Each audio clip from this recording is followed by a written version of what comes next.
Welcome back.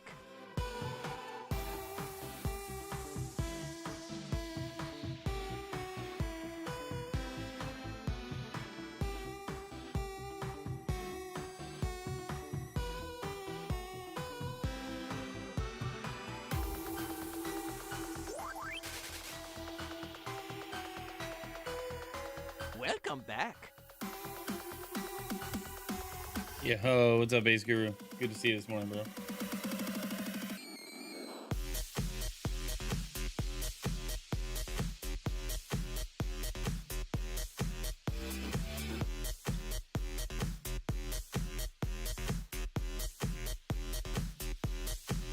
I'm super late.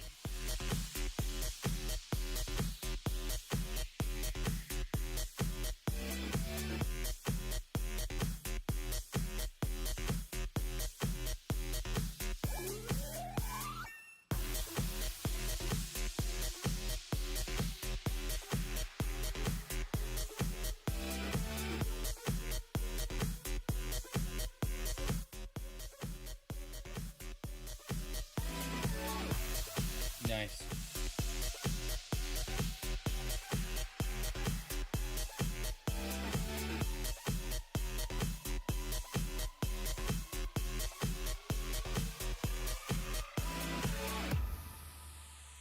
Okay.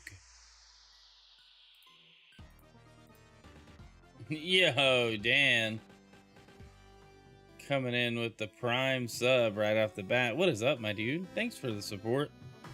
How have you been, man?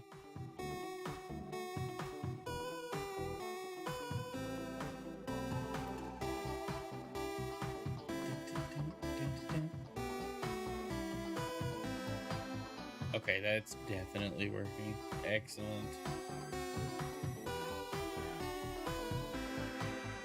All right. I think we're good to kick it off. Let's kick this puppy straight off a bridge. What does that mean? I don't know. What's going on? Welcome, everybody, to the stream. Why is this so off? What is going on? The vertical feed looks like dookie. Pull up here.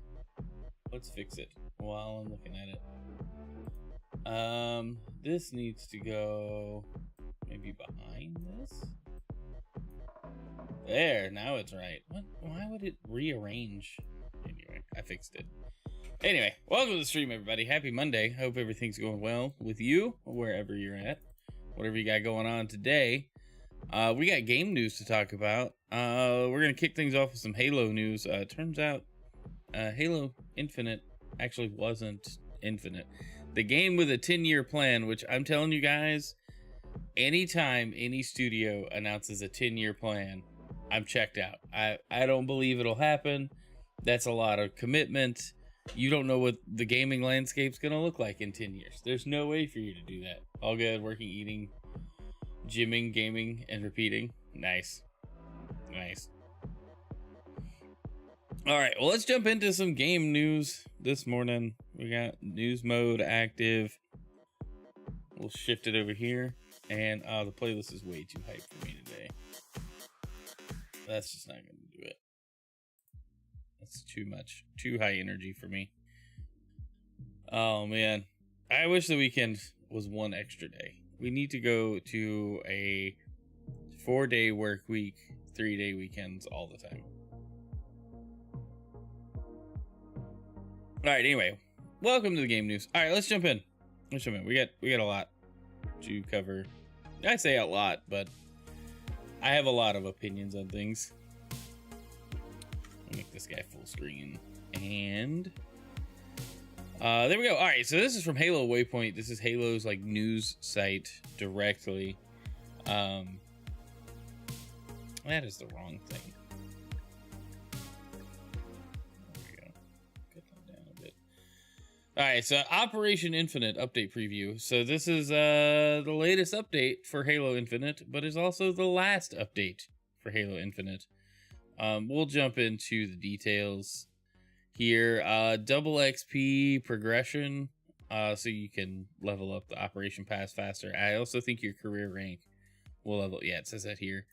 So your overall rank will go up faster as well. the last free operation pass. The last operation pass has some cool looking armors. We haven't talked about Halo Infinite at this scale in a while, but some of this does look pretty cool. I'm tempted to dive back in and play a little Infinite, because it is fun. I didn't like the weapons as much as I liked Halo 5's sandbox. Some of the electricity weapons I didn't care for as much. And then some other armors are going to be thrown back into the exchange, which is their store, I believe. I'm not entirely sure. I've been out of touch since Halo Infinite shifted focus away from like the seasons into the operations. And that change really didn't bother me. I was just kind of done with the game. Technically, though, it's a fun game. A new map coming, and then the roadmap for the rest of the game, I guess, for the next year. Halo Infinite players will continue to find rotating selection of daily and weekly challenges. They've nailed that. Other games that they don't support still do challenges that way, or did for a time. A new slate of ranked seasons awaits. Ranked rotational playlists will continue to change formats periodically to offer a fresh challenge. That's kind of cool. Halo returns to DreamHack. Interesting. Then Halo Fest in December 26th. Convention celebrating Halo's community iconic legacy. That'll be after Campaign Evolved comes out.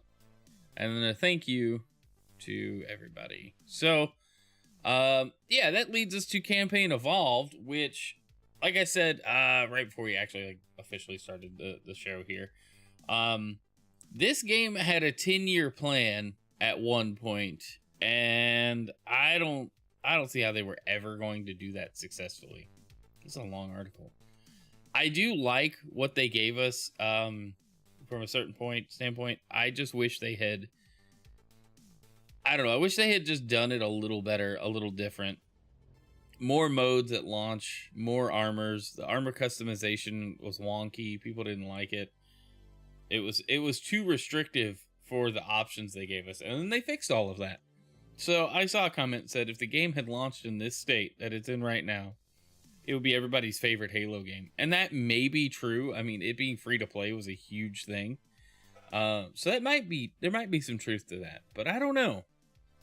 It just missed the mark for me in a bunch of ways. Now, it was still fun. I still enjoyed my time with it, but I might hop back on because we're at the end. Like, this is the end, and then they'll move into Campaign Evolved, which I believe the next article from GamesIndustry.biz says Halo Infinite receives last currently planned major update. Halo Studios refocusing games team to the multiple Halo titles in development. So that includes Campaign Evolved. This article here starts with Halo Studios announced will be delivering the last major update to Halo Infinite this month. Detailed in a blog post, the studio said it will be refocusing its team to the multiple Halo titles in development, with Operation Infinite being the last major update currently planned for the game. We're fully committed to supporting players with exciting challenges, ranked rewards, and community events throughout the next year and beyond. As Halo Studios team shifts focus to in-development projects such as Halo Campaign Evolved, we'd like to thank our Halo Infinite players for years of steadfast support. So, maybe that leads credence to the rumors that Halo 2 and 3 Evolved, remake, whatever they're going to call them, are actually in the works. I don't know, maybe, because if there's multiple titles in development and it's not just Halo 1 remake and then Halo 7, maybe they give us the original Halo trilogy in a remastered, remade format and then dump us right into Halo 7. I don't know, they could do that. That's a lot. That's a big ask though for a team. I don't know how big they are. It's Microsoft. It could be a bunch of, contractors. It could be a handful of in-house developers. It could be a lot of different things. So I guess it just depends on how the team structure is. But I just don't see that happening over the next couple of years. Maybe through 2030 we start to see that. But I don't know. A 2020 interview, IGN former Halo Infinite studio head Chris Lee cited Halo Infinite as the start of our platform for the future, being part of Microsoft's 10-year plan for the title. So does that give us, 6 more years of just the fact that the game will be live? I mean, who knows? Want Infinite to grow over time versus going to those numbered titles and having all that segmentation that we had before. Sure about creating Halo Infinite to start the next 10 years for Halo and then building that as we go with our fans and community. Yeah, I guess, it was actually not Infinite. But what is? This is what I was talking about. You talk about these 10-year plans. That's what's being critiqued here. Everybody's bringing up this quote, the fact that they said this at all. And it's like, yeah, but 10 years is such a long time to commit to a game. And when they had no DLC or anything planned for the single player, it was strictly just, okay, well, we're only building the multiplayer out. We're only expanding the multiplayer sandbox, if that much. I guess it's just such a long time. I don't believe you. So they just proved that, it just holds true yet again. The 10-year plan is a lofty goal for any game. And I don't know. Oh, basically, I just saw your comment. Got a chatty coworker today. Funny. But anyway. All right. Well, that's enough talking about Halo. It's finite. And all games are finite. Everything must come to an end. All right. Well, maybe we can go to the next story. All right. Let's talk about the new State of Play announced for November. We're getting toward the end of 25. There's still time for one final State of Play showcase in November. The special Japan and Asia edition of the presentation features special looks at upcoming games where development is localized to those areas. The September edition of State of Play was a biggie. We got an exclusive Wolverine gameplay trailer. Okay, why are we reflecting on the last one? Let's talk about what's coming. Sony PlayStation unveils new State of Play showcase.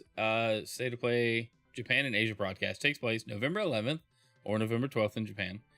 Starting at 2 p.m. Pacific Time, 5 p.m. Eastern, 11 p.m.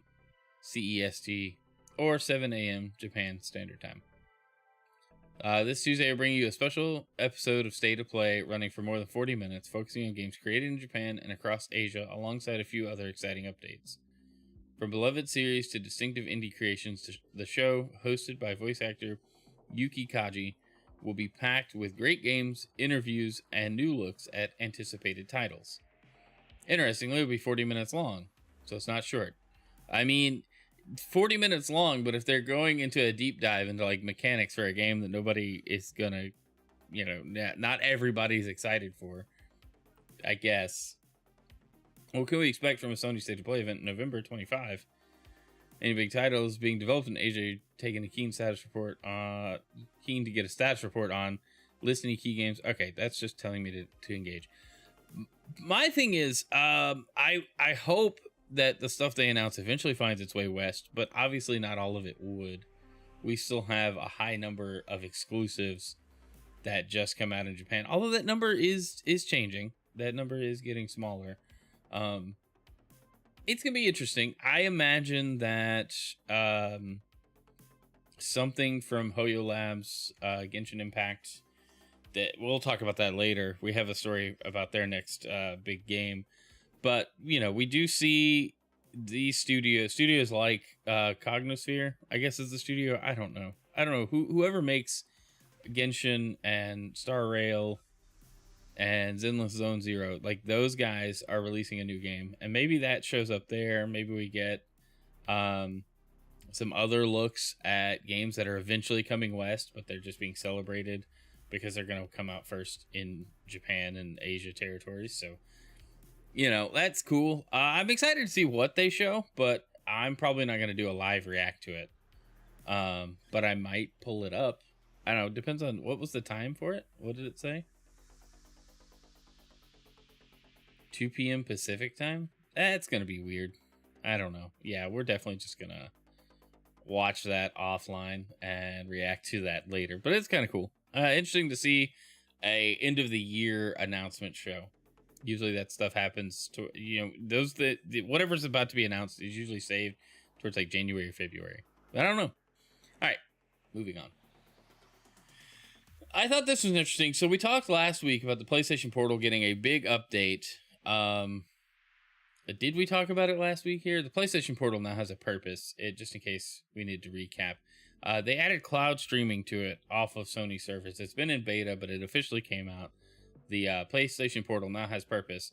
But the Sony senior manager overseeing the PlayStation Portal says that the handheld device is now the most widely used device for the PS5 remote play feature, surpassing PC, PS4, PS5, and mobile. I don't know what that really means. Maybe the article explains. PlayStation 4 is now the most popular Sony device that players use for remote play. See, that makes way more sense. But it says, Senior Manager of Product Management says the Portal now has become the most widely used device for PS5 remote play, surpassing mobile, PC, PS5, and PS4. That's not what this sentence says. I don't know. It's kind of weird. Does anybody use a PS5 for remote play from another PS5? Is that possible? That seems weird. Sony's also looking to boost engagement with the Portal's new cloud streaming feature, which will arrive in the next update.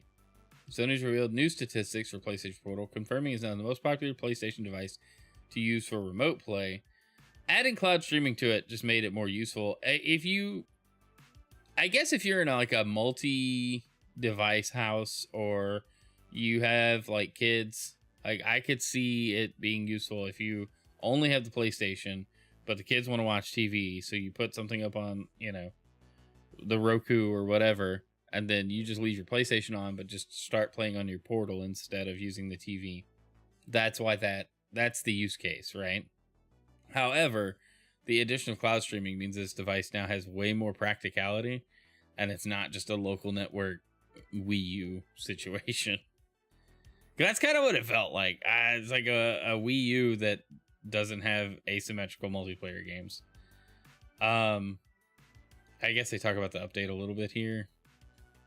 But it's cool. I guess it's interesting that it's so widely used for remote play, but that's all it was built for. So, yes, it stands to reason that people would buy it for remote play, because that's all it was designed for. That's all we were marketed with. Hey, you use it for remote play, and that's it. And so, why would I use my phone if I could have a bigger screen and better controls and not need an awkward clip mount or something, Consequently, this could also be an Xbox. I'm not sure about the branding, but that might be an Xbox. So, I'll just take that and leave that there. All right, let's move on. Arc Raiders, we can't stop talking about this. I have yet to play this game, and it's just dominating podcast discussion and the news cycle. Arc Raiders peaks again 10 days after launch and beats some insanely popular games. So this came out as of this morning. It had a really good weekend. Despite Arc Raiders having been on the market for more than 10 days, the game is still surpassing expectations and climbing on certain platforms.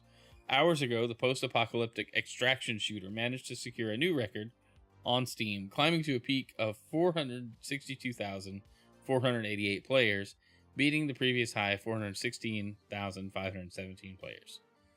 The constantly climbing peak is indicative of the quality of this game. The smash hit from Embark Studios continues to turn heads worldwide, and millions of players are flooding the accessible, welcoming platform.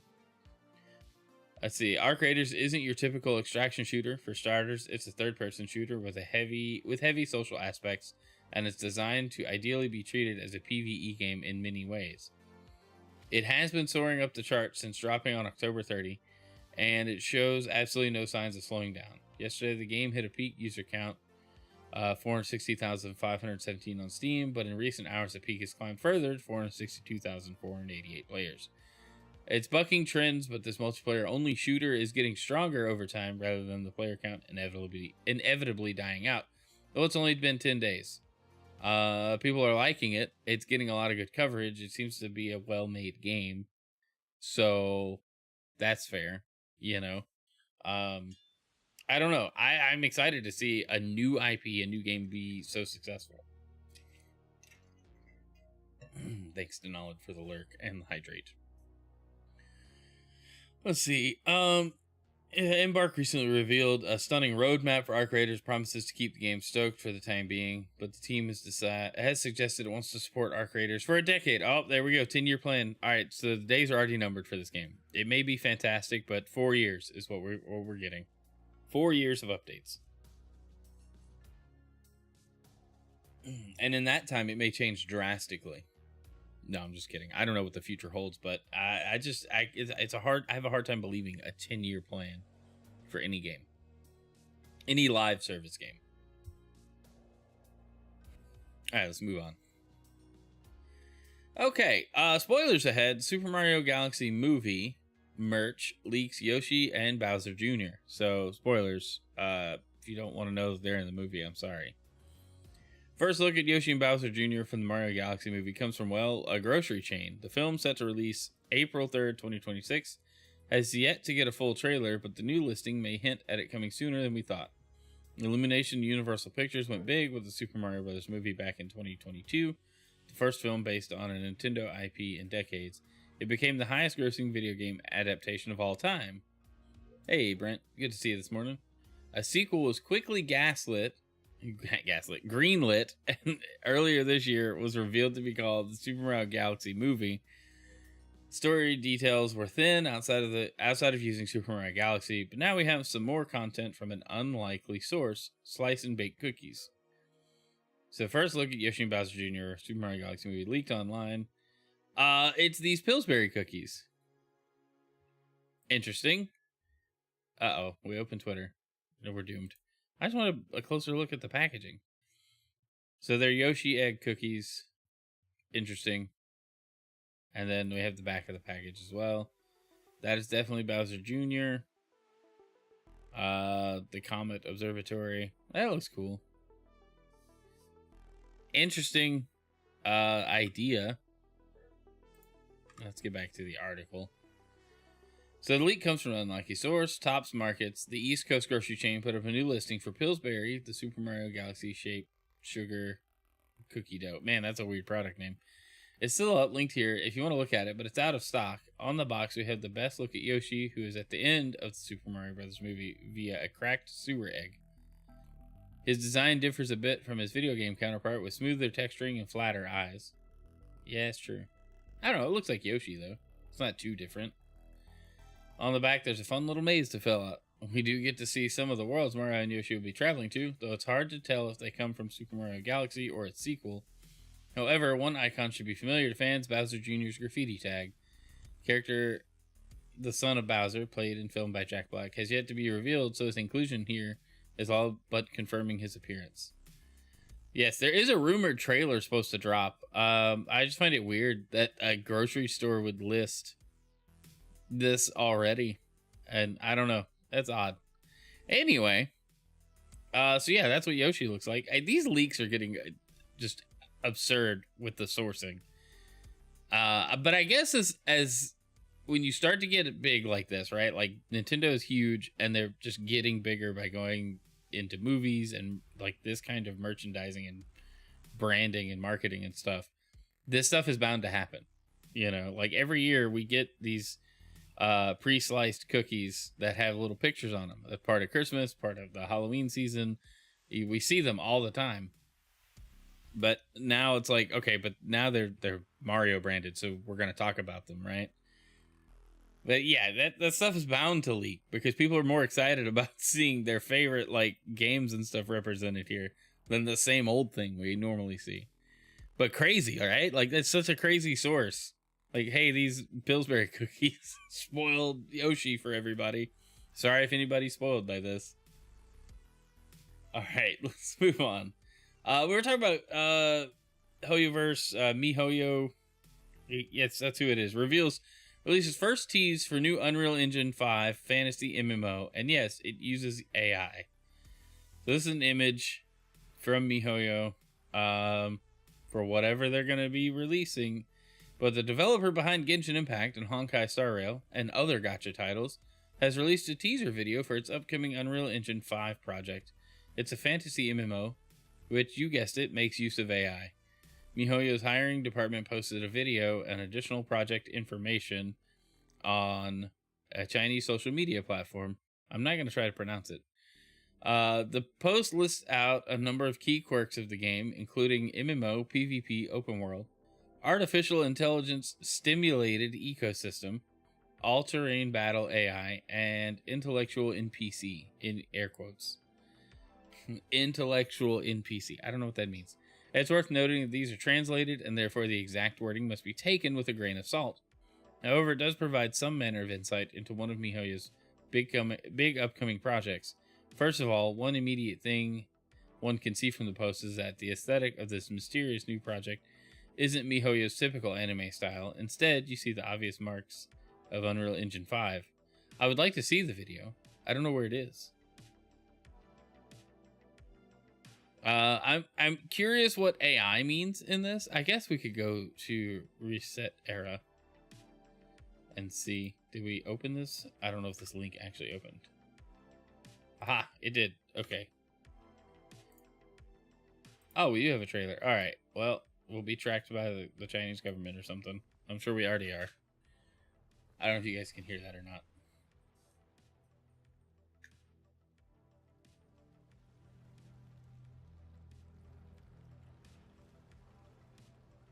There's not much to hear. Just noises. 小红书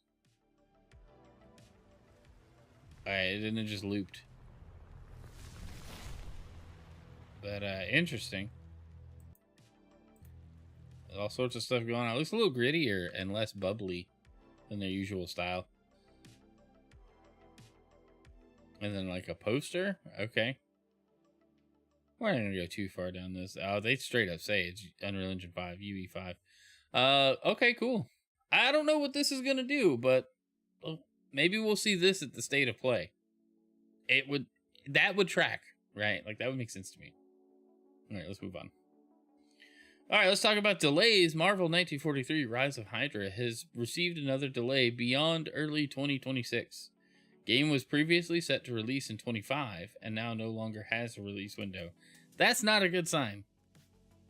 Been delayed for a second time, its publisher has announced. Back in May, the game, which was previously set to release in 2025, was officially delayed to early 26.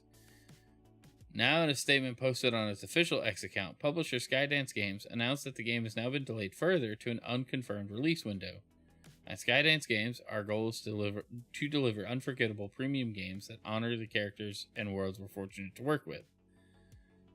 Marvel 1943 Rise of Hydra is an ambitious project, and we are committed to ensuring it meets the level of quality our team, players, and fans expect.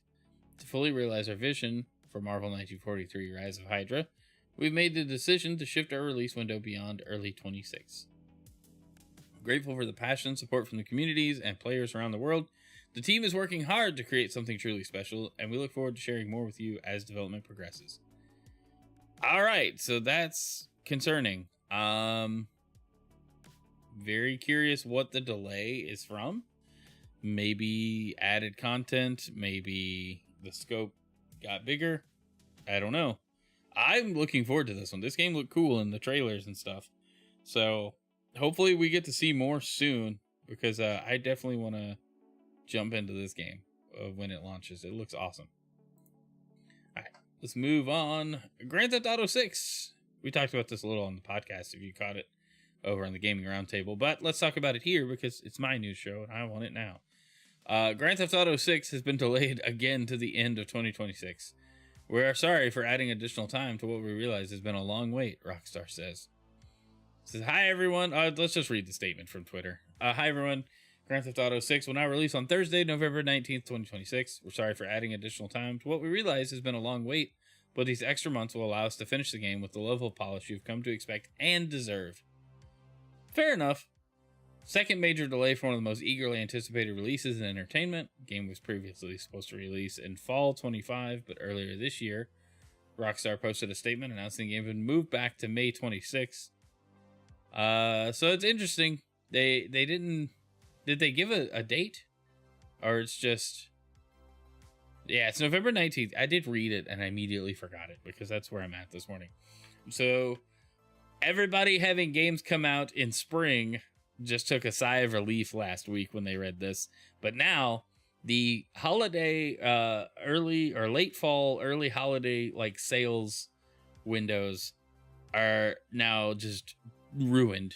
Call of Duty, whatever else comes out in like September through December, sales are about to be trashed because GTA 6 is coming out in November and nobody's going to buy anything else. Crazy to think that this game of all games got another delay, but we've been waiting this long. What's a few more months? You know, no big deal. That's it. This time next year, we'll be seeing leaks and other leaked trailers and whatever else comes with a new game. But exciting to see nonetheless. Bummer it got delayed, but hey, if it's what they need to make it better, let it be delayed. All right, let's move on. I thought this was cool. Nintendo launches Switch 2 backward compatibility search page. Find out if the Switch game you want to play is compatible. I don't know why this exists. That's kind of cool. It's as simple as typing a Switch game into the search bar and it will reveal if it's supported or not. Nintendo also notes how search results include both physical and digital versions of software.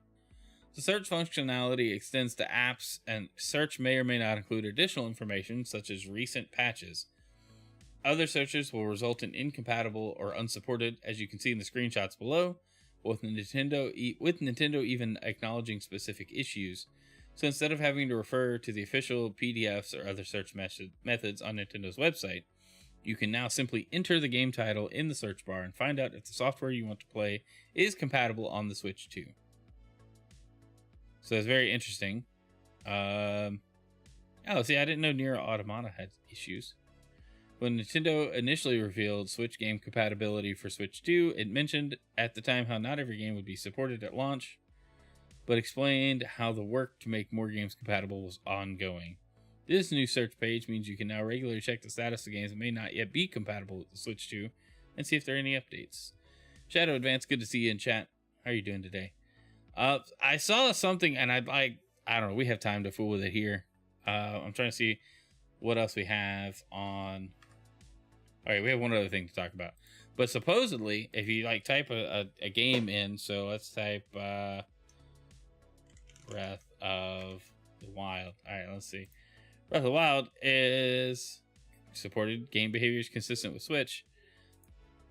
So apparently, like, the images that they're putting here are like super high quality. Oh my gosh. Yes, that is like a full screen. That's an awesome wallpaper. So that's what people were talking about with this service. Is these images are really high quality, and you could just go and get title art and key art for Nintendo games or games that are on the Switch, and hey, now you have a bunch of wallpapers. I think that's super cool. You know, like that's a really high res image. I'm curious now because that's let's see, inspect. Just give me the details. It's 1080. Okay. It was a 1080p image. Sorry. Hacking. Alright, anyway. That's super cool. I'm gonna go mess with that some more. Alright, let's talk about our last thing. CRKD or Cracked. I don't know what the brand is. They make guitars for like Guitar Hero and stuff still. Teases drum kit controller coming 2026. I gotta tell you guys, I wanted to talk about this because Rock Band used to be a big like fixation for me for a while. Me and friends would get together and play Rock Band for hours, like daily. Like I don't think if I didn't play any other game, we would get together and play a couple songs in Rock Band. I say recently, like a couple years ago, got rid of all of my stuff, but now seeing another drum kit being released, I kind of want to pick this up. But this week, accessory maker Cracked teased a new drum kit controller slated to launch sometime next year. Coming off the hive, their well-received and very lovely bit of kit, Les Paul guitar controllers, players can now look forward to having a chance to score a modern drum kit many years after the death of the peripheral-based wave of rhythm games, because no band can go without a good drummer, really. If you're interested in more details, you can head over to the company's official website to sign up for notifications. Until then, sit back and relax because we've got a year to kill, or you can check out our review of Cracked Les Paul Gibson controller, which is something I wanted to check out, but I would need to acquire a copy of Rock Band on Xbox because that was the last platform. I done all the entitlements and stuff to get like songs to move over from Rock Band 3, which is a 360 game. And yeah, that was the last time I had really messed with it. So I don't know. I'm kind of tempted. I don't know. My kid might like it. It might be an expense that I don't need though. So we'll see. We'll see what happens. I just thought it was cool. I think rhythm games are going to come back in a very niche way. I'm hoping we get like a resurgence because Fortnite Festival kind of hits that, you know, sort of. Maybe this works with it like natively, but I'd be curious to see what all platforms this works with. It'd be cool if it worked with older Xboxes, even if it was just USB, like Xbox 360. If it was just USB and it worked well with that, but then it could also be used on the Xbox One series. It'd be really cool. Anyway, all right, well, that's all the news for today. That's all I got to talk about. But I hope you guys are doing good. Thanks for being here in chat, wherever you're watching from. Appreciate you. It's cool. Been a fun time this morning talking about, well, mostly Halo, right? Mostly Halo being infinite or no longer infinite. Sorry, I was distracted by well, someone being dumb in chat. Oh, Shadow Advance. I have started playing Pokemon ZA. Been streaming it. It's up on the channel if you want to go watch the current playthrough we were playing last night. Check out the channel playlist to get to see how slowly I'm progressing through the game. But anyway, that's all I got time for, guys. We'll find somebody to raid, and then I'm gonna go to work and do work things. I'm not a big fan of it, but hey, we gotta do what we gotta do. Let's see. Who are we sending it to? I don't think we're gonna send it to anybody. Let's not fool with it. I don't feel like it this morning. All right, love you guys. Y'all have a good day. I'm done. I'll see you later. Adios.